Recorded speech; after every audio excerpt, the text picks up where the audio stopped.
Salut à tous, on se retrouve pour une vidéo improvisée. Je vais tester un nouveau format. Juste je vous parle sans cut, sans animation. Voilà, petite vidéo improvisée. On me pose souvent la question, quels sont les outils, les applications, outils qu'on utilise chez Codo donc, au quotidien, que ce soit pour nous personnellement, pour nos clients, euh, qui nous servent aussi pour d'organisation, etc. Du coup, on va commencer. Le premier, j'ai envie de dire, c'est Notion. De toute façon, je vous mettrai toute la liste directement en commentaire. Donc, il y a 8 outils en tout. On va commencer donc le premier, Notion, comme je vous disais.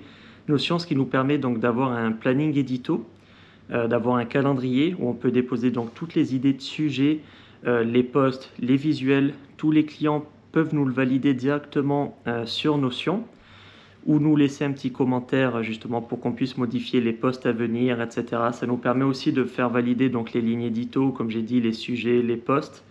Donc vraiment indispensable chez nous, Notion. En deux, on a Asana. Asana, ça c'est plus en interne. Si vous voulez, on pourrait le faire aussi sur Notion, mais on aime bien Asana. C'est pour toutes les tâches en fait. Pour vraiment savoir qui doit faire quoi dans l'équipe, qui doit s'occuper de tel client, tel sujet, vraiment l'ordre des tâches à faire. On peut cocher aussi toutes les tâches une fois qu'elles sont effectuées. Donc vraiment Asana pour l'organisation de l'équipe, je dirais c'est le top. On a aussi essayé Notion qui permet, comme je vous ai dit, de faire ça. On a quand même un petit peu plus un coup de cœur pour Asana. Notion et pour nous vraiment l'outil pour, comme je disais, c'est l'interface entre nous et le client pour faire valider les posts, les sujets, les visuels et plus Asana pour la partie, on va dire, organisationnelle. Excusez-moi. En troisième, on a Perfect Post. Perfect Post, ça nous permet donc d'avoir des exemples de phrases d'accroche qui fonctionnent bien. Et je vous le conseille aussi à titre perso.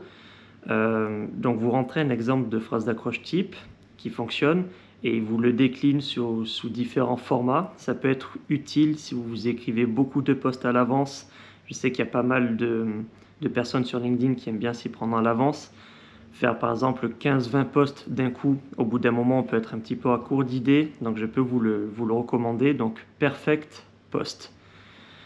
On a aussi donc Magic Post. Magic Post, ça c'est plus pour trouver donc des idées de sujets. On peut idéalement aussi trouver des idées donc sur ChatGPT. ChatGPT qui est une bonne application pour ça, mais je vous conseille plus Magic Post, ils sont plus spécialisés sur LinkedIn. Vous rentrez en quelques mots le thème que vous souhaitez aborder, par exemple le copywriting sur LinkedIn, je ne sais pas si vous avez une entreprise dans la cyber, là ça me vient en tête, etc.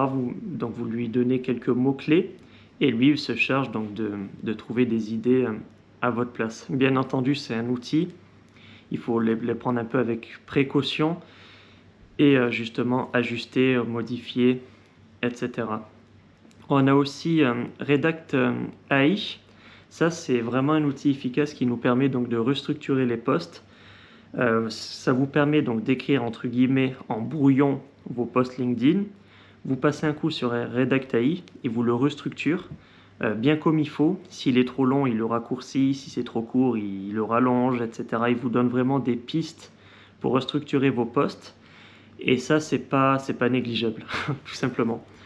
Voilà. On passe ensuite au suivant. On a Antidote.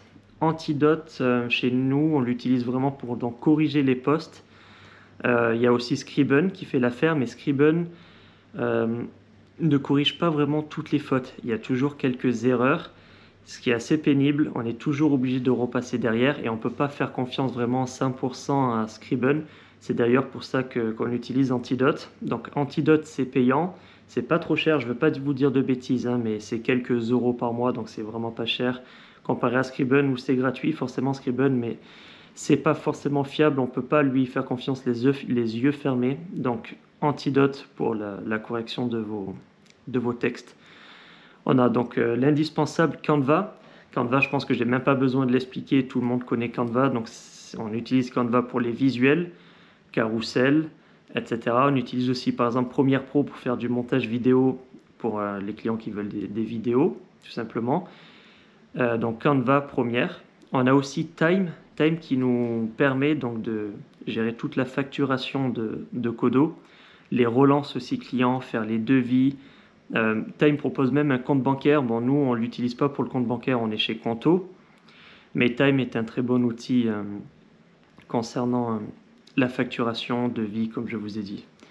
Voilà, c'était une vidéo très courte. Je vous mets là juste en commentaire la liste de tous les outils que je viens de vous donner. Et si ça vous plaît et que je vois que ça fonctionne bien, moi ça me demande aussi moins de temps de faire ce genre de vidéos que les vidéos d'avant. J'en ferai d'autres et j'essaierai d'en faire 1 ou 2 par semaine avec toujours des tips et des conseils sur LinkedIn. N'hésitez pas à me suivre et à vous abonner et on se dit à la prochaine.